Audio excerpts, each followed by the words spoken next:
di papunghodo kami ruas dunia.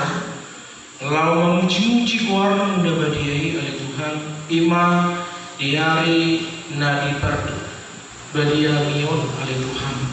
Mulai akhir aku asa supaya ma oleh Tuhan sude puji-pujian namion gabe pilihan usus di jolong jala marlo di rohamo ho oleh Tuhan majaloi ditikion oleh Tuhan mengenai membagi hatami mahami asupasu ma pikiran kami hati-hati kami oleh Tuhan asa gue hatam nomor sekali ngari oleh Tuhan mengulu di bagasan para mulut kami mau lihat maniho ditikion upasat kami menuhu marhite-hite Yesus Kristus upasat kami ma tangi yang namun tubuh.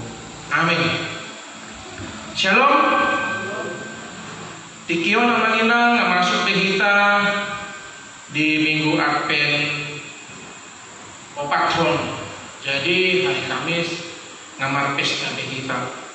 Jadi mudah-mudahan pasu-pasu di kita di seliling tahun 2020.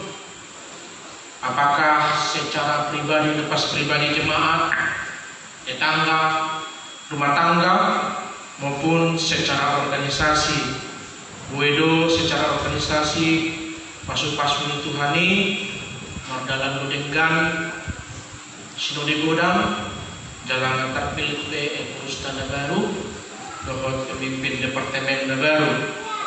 Jadi asal promosi tamat tangian, asal gue sudah kita ruas di HKBP, mersada di roha kita, lau para pemerintah dauli, tahir bakut harajau di Tuhani.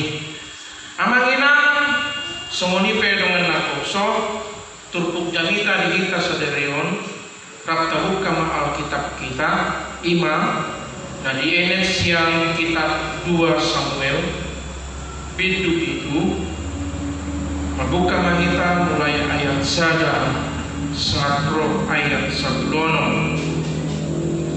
Jawab dalam bahasa Indonesia, salutna kita manginang rak taparatiatehon ma siang bibelta namar bahasa Bataki.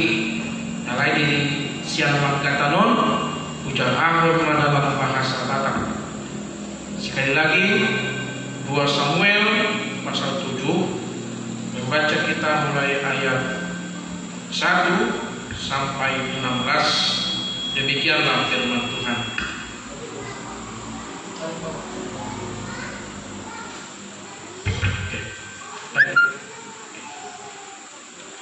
Judul perikopnya janji Tuhan mengenai keluarga dan kerajaan Daud. Ketika raja telah menetap di rumahnya dan Tuhan telah mengaruniakan keamanan kepadanya terhadap semua musuhnya di sekeliling, berkatalah raja kepada Nabi Nathan, lihatlah, aku ini diam dalam rumah dari kayu aras, padahal tabut Allah diam di bawah tenda. Lalu berkatalah Nathan kepada raja, baik, lakukanlah segala sesuatu yang dikandung hatimu, sebab Tuhan menyertai engkau. Tetapi pada malam itu juga datanglah firman Tuhan kepada Nathan demikian, pergilah, katakanlah kepada hambaku Daud, beginilah firman Tuhan, masakan engkau yang mendirikan rumah bagiku untuk kudiami? Aku tidak pernah diam dalam rumah sejak aku menuntun orang Israel dari Mesir sampai hari ini. Tetapi aku selalu mengembara dalam kemah sebagai kediaman. Selama aku mengembara bersama-sama seluruh orang Israel, pernahkah aku mengucapkan firman kepada salah seorang hakim orang Israel yang kuperintahkan mengembalakan umatku Israel? Demikian, mengapa kamu tidak mendirikan bagiku rumah dari kayu aras? Oleh sebab itu, beginilah kau katakan kepada hambaku Daud, Beginilah firman Tuhan semesta alam. Akulah yang mengambil engkau dari padang ketika mengiring kambing domba untuk menjadi raja atas umatku Israel. Aku telah menyertai engkau di segala tempat yang kau jalani dan telah melenyapkan segala musuhmu dari depanmu. Aku membuat besar namamu seperti nama orang-orang besar yang ada di bumi. Aku menentukan tempat bagi umatku Israel dan menanamkannya sehingga ia dapat diam di tempatnya sendiri dengan tidak lagi dikejutkan dan tidak pula ditindas oleh orang-orang lain seperti dahulu. Sejak aku mengangkat hakim-hakim atas umatku Israel, aku mengaruniakan keamanan kepadamu daripada semua musuhmu. Juga diberitahukan Tuhan kepadamu, Tuhan akan memberikan keturunan kepadamu.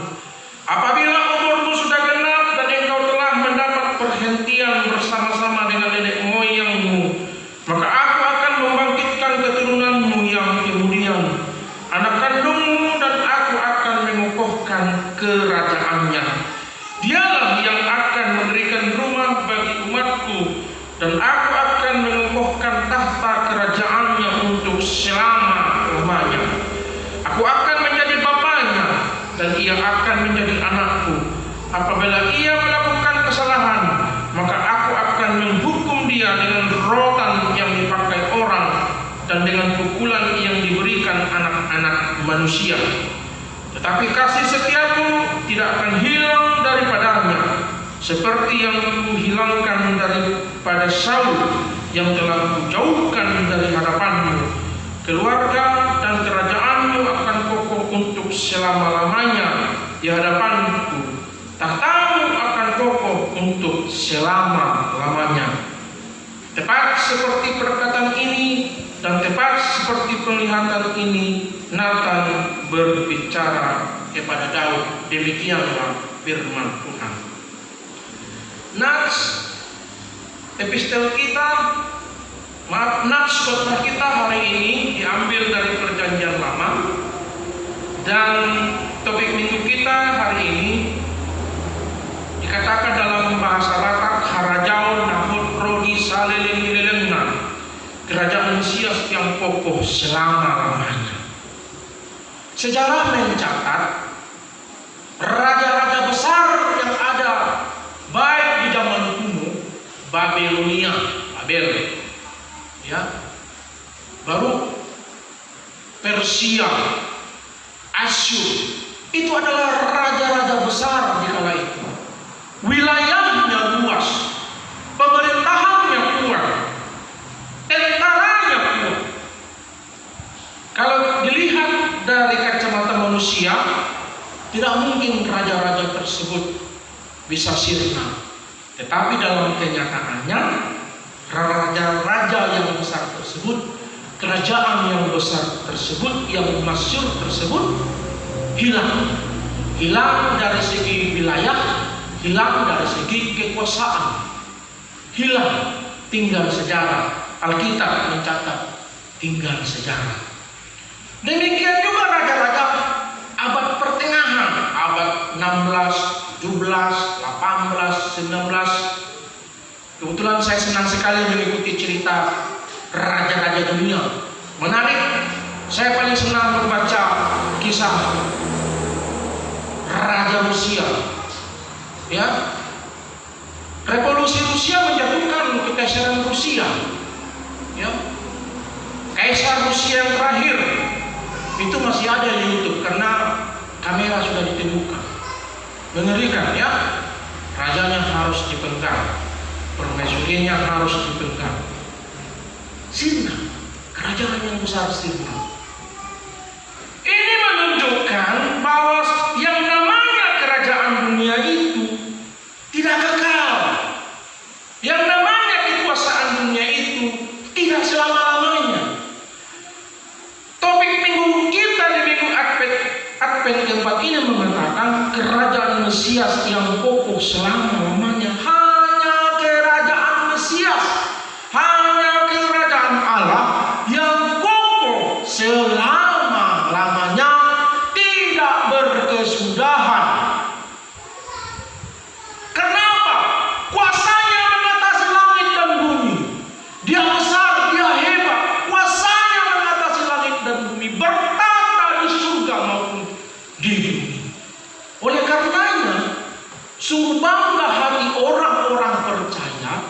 Sekali lagi, sungguh amat bangga hati orang-orang setiap percaya menjadi warga kerajaan seperti kerajaan Allah ini. Kerajaannya kekal, kuasanya melingkupi segala bumi. Bangga kita, senang kita memiliki Allah seperti ini. Seperti tertulis di dalam Daniel pasal 6 ayat 27. Daniel 6 ayat 27. Apa dikatakan di sana? Bersama ini kuberikan perintah bahwa di seluruh kerajaan yang dikuasai orang harus takut dan gentar kepada Allahnya Daniel, sebab dialah Allah yang hidup, yang kekal untuk selama-lamanya. Pemerintahannya tidak akan binasa dan kekuasaannya tidak akan berakhir. Dalam bahasa Batak, ia terlaku di Hamu Oddo. Jadi ceritanya Raja Darius dong, Raja Darius, raja besar saat itu, ya. Ia terlaku di Hamu Oddo, ikon salumut halak namasuk tu gonggoman ni harajo umabir jala manodit nondit maradok pendebatan si Daniel ai ibanado debatana mengului jala totong rodi saleleng-lelengna harajaonna pedang tagamon pesan jala pamarataonna hokdo rodi saleleng-lelengna. Bangga kita punya Allah seperti ini, kerajaannya yang kekal. Bangga kita menjadi warga kerajaan Allah. Menjadi warga Indonesia itu sangat bangga. Saya bangga menjadi warga NKRI, dan akan lebih bangga lagi kita menjadi warga negara kerajaan Allah yang kekal. Perjanjian baru di dalam Ibrani pasal 1 ayat 8. Ibrani pasal 1 ayat 8 atau Hebra.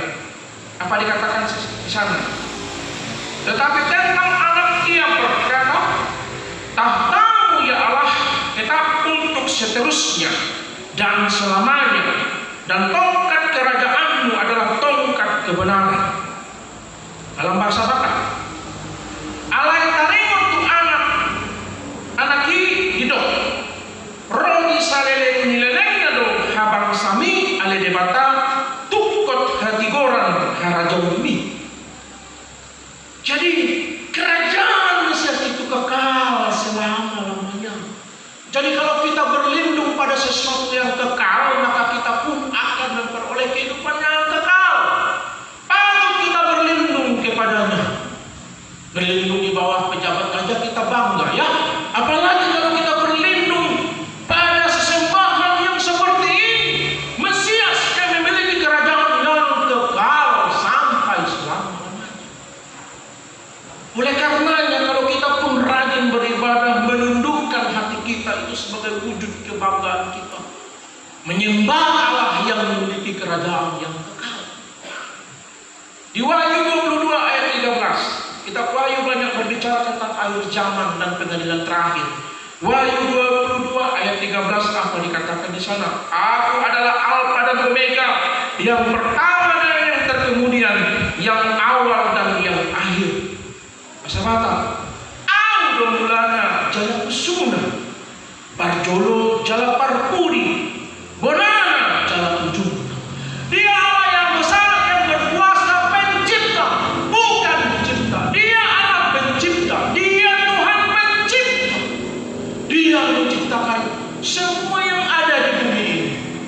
Kalau kita mendapat berkat yang luar biasa secara materi, jasmani, pencipta berkat itu adalah Tuhan yang menjadi kekuatan kita, yang memiliki kerajaan yang kekal sampai selama-lamanya. Jadi oleh karenanya orang Kristen, orang percaya, saya dan kita semua diingatkan kembali di hari Advent keempat ini bahwa kita adalah warga kerajaan Allah yang kekal. Oleh karenanya mengucap syukur kita dan bangga kita menjadi warga kerajaan Allah. Amin. Harus bangga kita. Kembali ke nats khotbah dalam 2 Samuel 7 ayat 1 sampai 15 tadi. Kita buka di ayat 1 sampai ayat 4, apa dikatakan di sana? Ketika raja telah menetap di rumahnya dan Tuhan telah mengaruniakan keamanan kepadanya terhadap semua musuhnya di sekelilingnya, berkatalah raja kepada Nabi Nathan, lihatlah aku ini diam dalam rumah dari kayu aras, padahal tabut Allah diam di bawah tenda. Lalu berkatalah Nathan kepada raja, baiklah, lakukanlah segala sesuatu yang dikandung hatimu, sebab Tuhan menyertai engkau. Tetapi pada malam itu juga datanglah firman Tuhan kepada Nathan. Jadi Raja Daud merasakan bahwa dia telah diberkati oleh Tuhan, memiliki wilayah kerajaan yang sangat luas, pasukan yang sangat kuat, panglima perang yang sangat hebat, istana yang megah dan luar biasa. Dia berpikir sementara tabut perjanjian Allah masih di kemah, di tenda, kemah, tenda. Mulai dari Mesir sampai di bawah pemerintahan Raja Daud ini, tabut perjanjian Allah tetap diam di tenda, di kemah. Ini yang menjadi pikiran Daud. Masakan saya seorang raja telah menempati istana yang megah, masakan tabut perjanjian Tuhan masih di tenda? Itu pemikiran. Tapi apa yang terjadi? Ternyata Tuhan tidak berkenan. Ini menunjukkan apapun yang bagus, yang indah, yang cantik, rencana yang indah, yang bagus yang ada di dalam hati kita, pikiran kita, belum tentu itu indah, bagus, baik bagi Tuhan. Siapa yang tidak mengatakan bahwa membangun Bagas Jora itu bagus, rencana yang indah? Itu adalah rencana yang indah, maka Nathan menjempoli. Silakan. Akan tetapi Allah berkata tidak, bukan Daud. Siapa? Salomo yang pada akhirnya mendirikan bait suci Allah bagi Tuhan. Kesimpulan dari ayat 1 sampai ayat 4 tadi, apapun, sebaik apapun menurut kita yang ada di pikiran dan hati kita, itu belum tentu baik menurut Tuhan. Oleh karenanya, atas semua rencana-rencana kita, atas semua rencana-rencana kita di dalam kehidupan ini, berdoa yang kuat kepada Tuhan supaya Tuhan berkenan. Selanjutnya,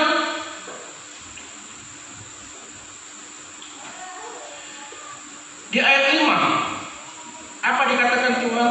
Menjawab Nabi Nathan, pergilah katakanlah kepada hambaku Daud, beginilah firman Tuhan, masakan engkau yang mendirikan rumah bagiku untuk kudiami.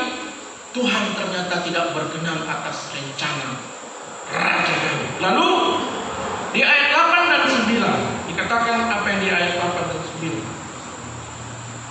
Oleh sebab itu beginilah kau katakan kepada hambaku Daud, beginilah firman Tuhan semesta alam, akulah yang mengambil engkau dari padang ketika mengiring kambing domba untuk menjadi raja atas umatku Israel. Aku telah menyertai engkau di segala tempat yang kau jalani dan telah melenyapkan segala musuhmu dari depanmu.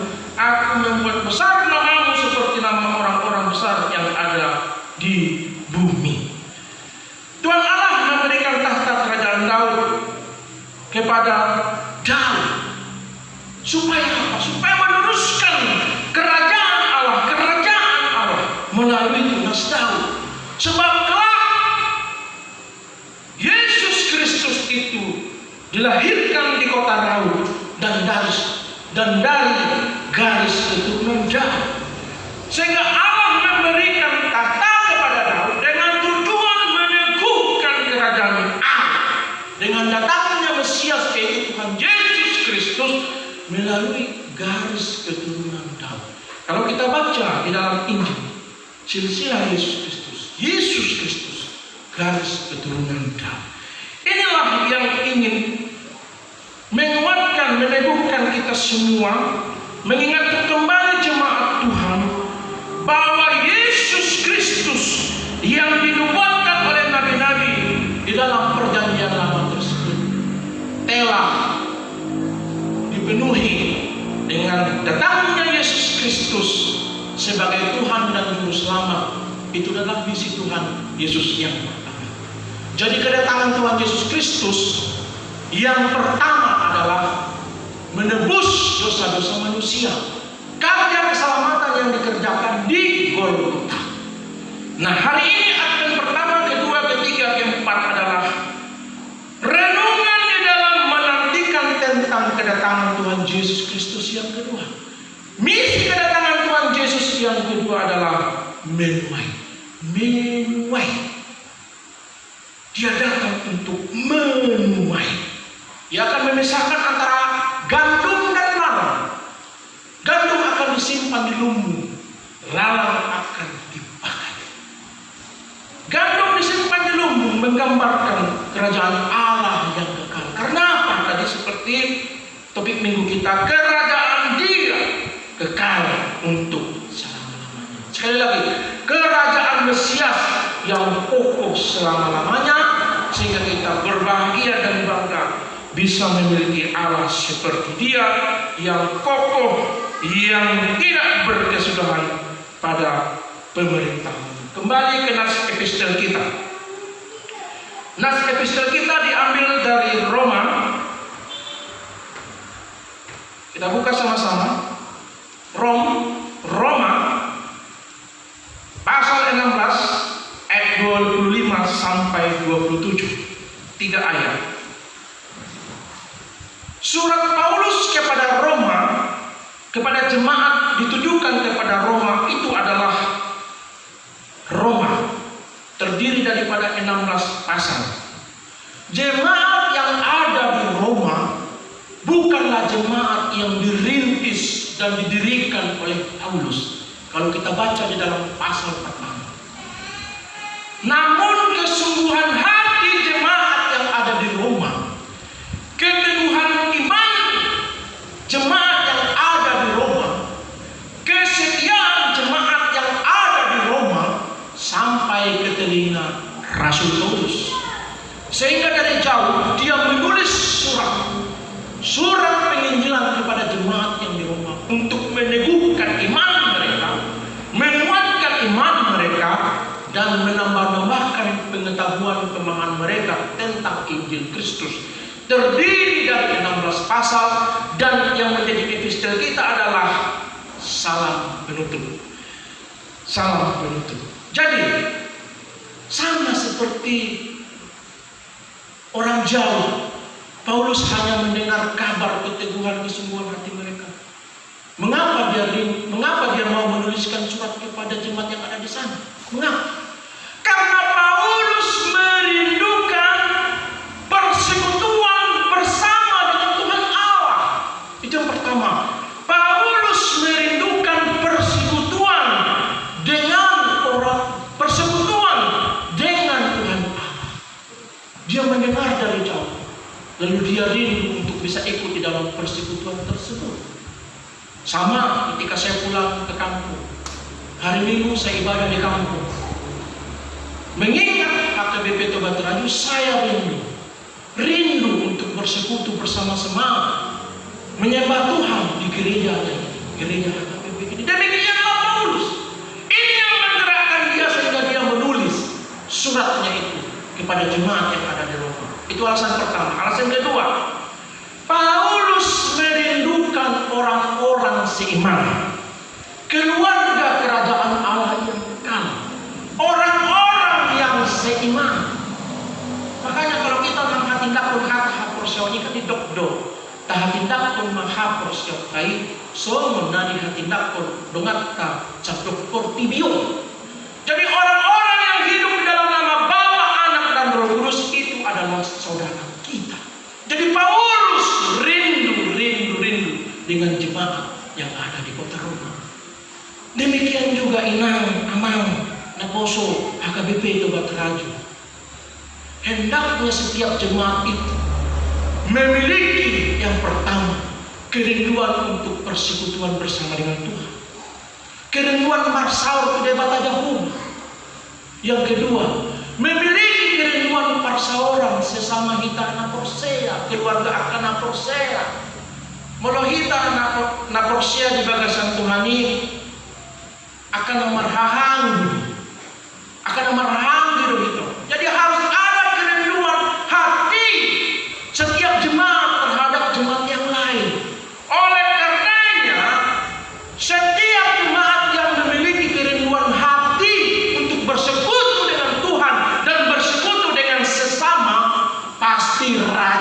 kebaktian.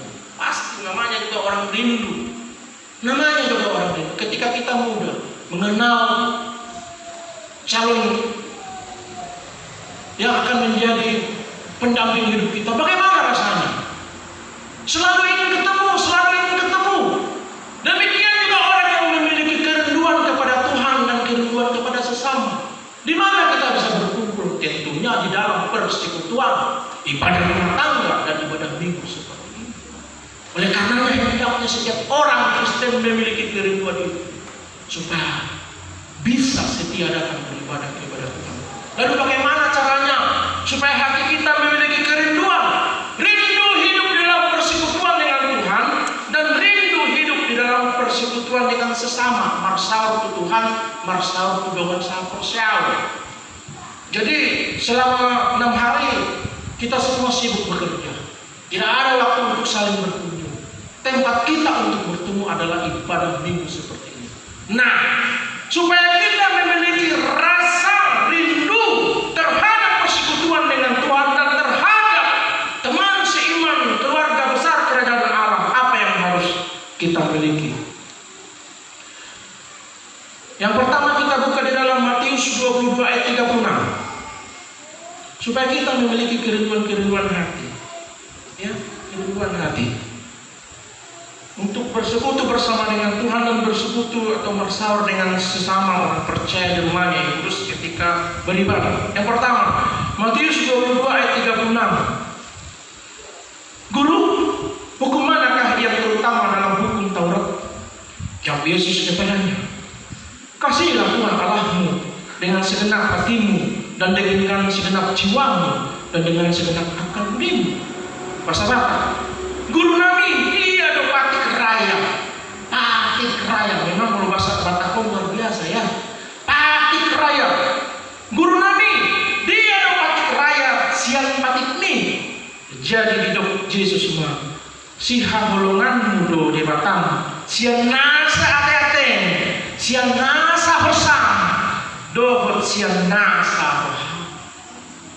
Saya tidak bisa menggambarkan pada kesempatan ini bagaimana orang yang mengasihi dengan segenap jiwa, segenap akal budi. Tidak bisa saya uraikan. Namun saya ajak kita belajar dari orang-orang yang di luar Yesus sana. Belajar dari orang-orang di luar Yesus sana. Rela mati demi sesuatu yang diimani. Bunuh diri. Jadi kita harus belajar dari seluruh dunia ini. Bukan hanya dari orang percaya saja kita belajar. Kita belajar bukan hanya dari si Daud saja. Dari Saul pun kita harus belajar. Belajar kita dari orang-orang di luar Kristen. Mampu menghafal Alkitab. Mampu menyerahkan jiwanya demi sesuatu yang dipercaya, terlepas itu benar dan salah. Kira-kira seperti itu. Namun Tuhan Yesus mengajarkan kepada kita bahwa ketika kita mengasihi Allah Bapa dengan segenap hati, jiwa dan pikiran, pasti kita rajin beribadah. Pasti kita rindu beribadah. Kenapa kita mengasihi sesuatu yang kita sembah, yang memberkati kita? Pasti kita rindu bertemu dengan Dia. Pasti dulu ketika SMP ada teman saya. Di selama 3 tahun SMP tidak pernah absen. Selama 3 tahun SMP tidak pernah absen. Demam pun kalau pasti datang ke sekolah. Kenapa? Rupanya ada perempuan yang ditaksirnya, tapi dia tidak berani mengutarakannya. Di dalam hati saja dia mengagumi perempuan itu. Jadi dia usahakan setiap hari datang ke sekolah. Bayangkan. Demikian juga kita orang-orang Kristen. Bagaimana kita mengasihi Allah dengan segenap akal dan pikiran kita, pasti hujan badai tidak menghalangi kita untuk datang beribadah. Terlebih COVID-19 tidak menghalangi kita untuk datang beribadah. Itu yang pertama. Dorongan, motivasi yang pertama membuat kita rindu kepada Tuhan Allah dengan segenap jiwa dan pikiran kita. Yang kedua, bagaimana triknya supaya kita bisa rindu kepada teman-teman yang kita kasihi, sesama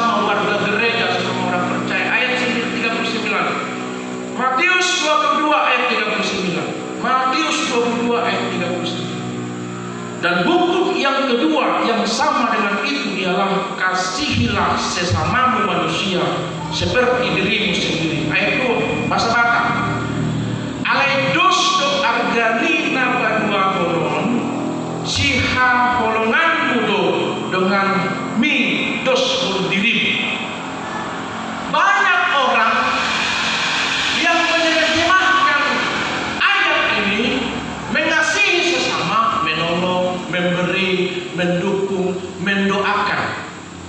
Tidak salah.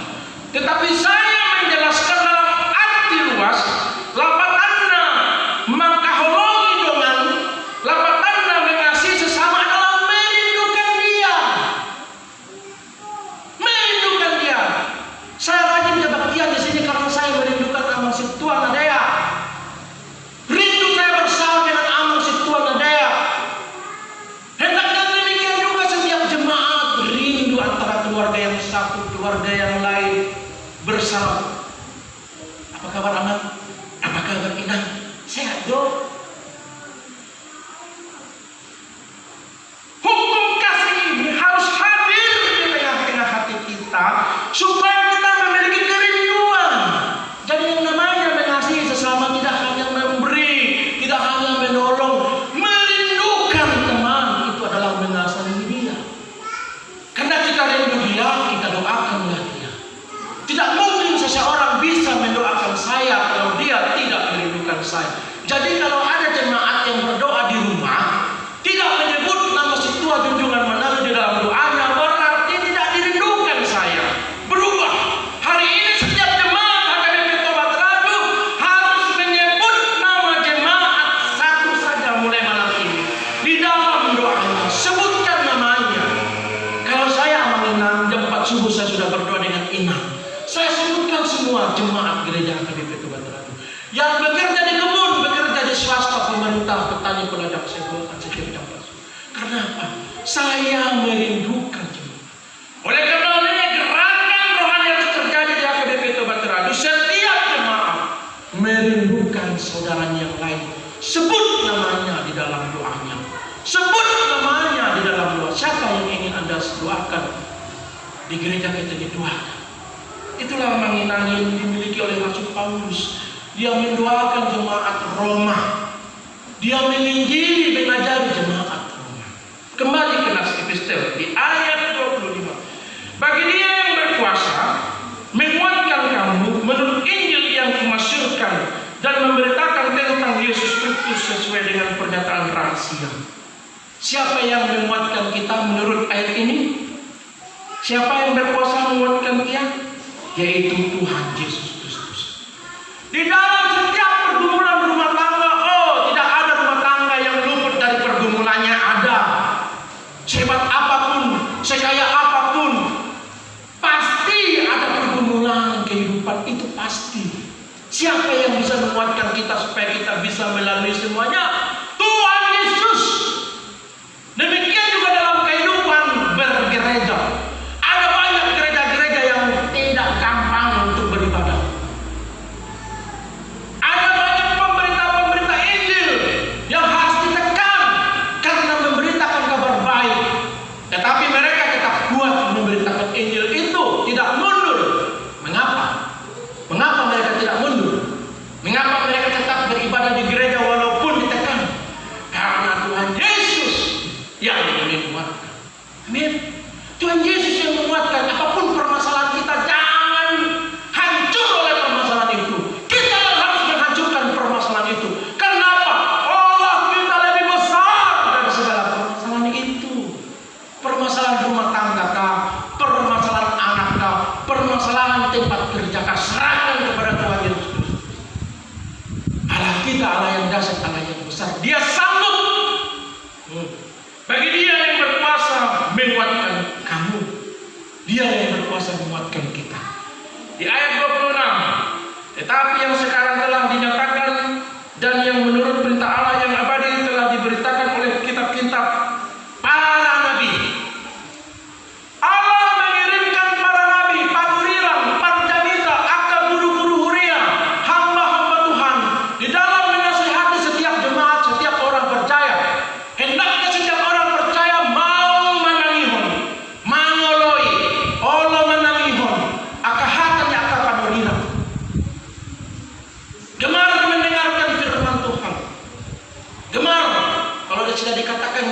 Bagaimana orang gemar menyanyi ya? Maunya tiap malam menyanyi. Demikian juga kalau orang gemar mendengarkan firman Tuhan, maunya tiap malam sebelum tidur dengarkan firman Tuhan. Karenanya jemaat Tuhan yang terkasih juga harus memiliki kegemaran mendengarkan firman Tuhan dari para hamba-hamba Tuhan, panwira-panwira. Sebab mereka membawa jalan menuju kepada kehidupan kekal. Ayat 27 ini adalah ayat penutup dari surat Rasul Paulus kepada jemaat yang ada di Roma. Apa itu? Bagi Dia satu-satunya Allah yang penuh hikmat, oleh Yesus Kristus segala kemuliaan sampai selama-lamanya. Bagi Dia satu-satunya Allah yang penuh hikmat. Kalau kita mau memiliki hikmat di dalam rumah tangga, di dalam masyarakat, di dalam pekerjaan, kita harus minta hikmat kepada Dia, kepada Tuhan Allah. Kenapa? Dia pemilik hikmat. Dia pemilik hikmat. Hikmatnya luar biasa. Jadi menjelang Natal seperti ini, saya yakin banyak rumah tangga Kristen yang bertengkar, hilang damai sejahtera dan sukacita menjelang hari Natal. Saya yakin. Kenapa? Tidak memiliki hikmat. Hari Minggu Advent keempat jatuh tanggal 20, Natal jatuh tanggal 24. Ayo Pak, kita belanja saja. Sang Bapak tidak mau. Kita harus kebaktian dulu. Jangan Mak, nggak ada lagi waktu. Hari Senin saya sudah harus tumbuk bumbu. Terjadi pertengkaran, hilang damai sejahtera, sukacita. Kenapa? Rumah tangga tidak memiliki hikmat. Minta hikmat dari Tuhan. Merayakan Natal tidak harus dengan bermewah-mewah dan dengan barang baru. Tidak. Hati kita yang perlu baru. Hati kita yang perlu baru. Gereja banyak kosong karena orang di pasar Advent keempat. Puji Tuhan, gereja kita penuh terus. Puji Tuhan, hari-hari Minggu biasa pun penuh gereja kita. Karena jemaat gereja HKBP Tobat Terus, saya percaya adalah keluarga yang berhikmat. Merayakan Natal tidak harus dengan mewah barang baru itu. Hati kita yang perlu diperbaharui. Panondan telah datang, sinarnya juga telah datang. Tapi kalau jendela hati kita tidak kita buka, sinar itu tidak bisa menerangi kegelapan kehidupan kita. Sama seperti gereja ini. Kalau kita tutup jendelanya, cahaya matahari tidak bisa masuk menerangi sehingga gelap. Demikian juga kita. Yesus Kristus sebagai penondang, sebagai penerang kegelapan, itu telah hadir di tengah-tengah kita. Namun jika kita tidak membuka jendela hati kita, sinarnya itu tidak bisa masuk sehingga kita tetap hidup di dalam kegelapan.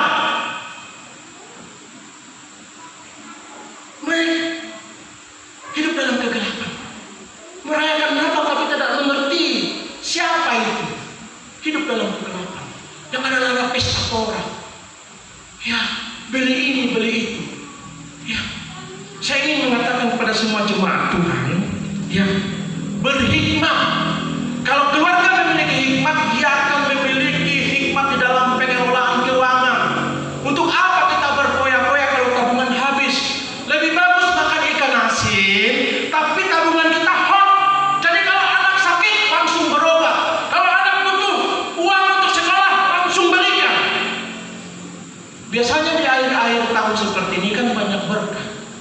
Ada yang dapat inilah itulah ya. Simpan saja ya. Jangan habiskan untuk perayaan. Ini penting saya ajarkan ya kepada jemaat.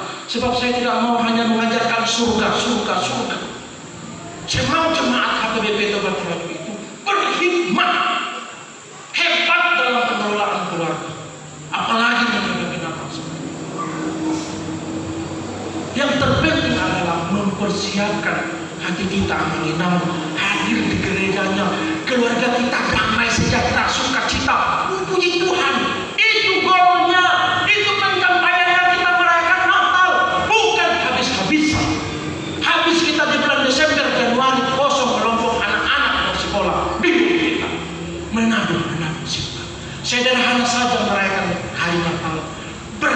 yang kuat kepada Tuhan.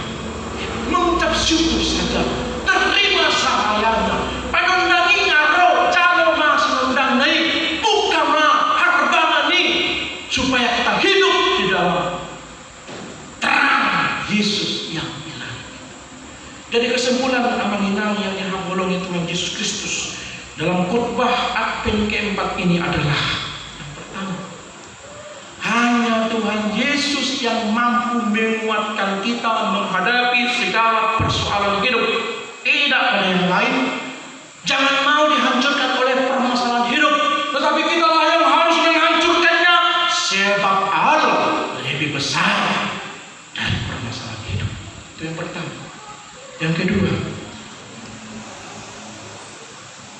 bersyukurlah kita hidup di daerah yang mayoritas Kristen, sehingga kita boleh bebas memuji Tuhan, bebas beribadah. Manfaatkan itu, manfaatkan itu. Tidak makan ngatai, mau lihat yang membuka hurian, kita bebas nikmati, bersyukur, nikmati. Rajinlah beribadah. Yang ketiga, Advent keempat mengingatkan tentang kedatangan Tuhan Yesus Kristus. Tetaplah kita tekun bersekutu di dalamnya. Merayakan Natal sederhana saja.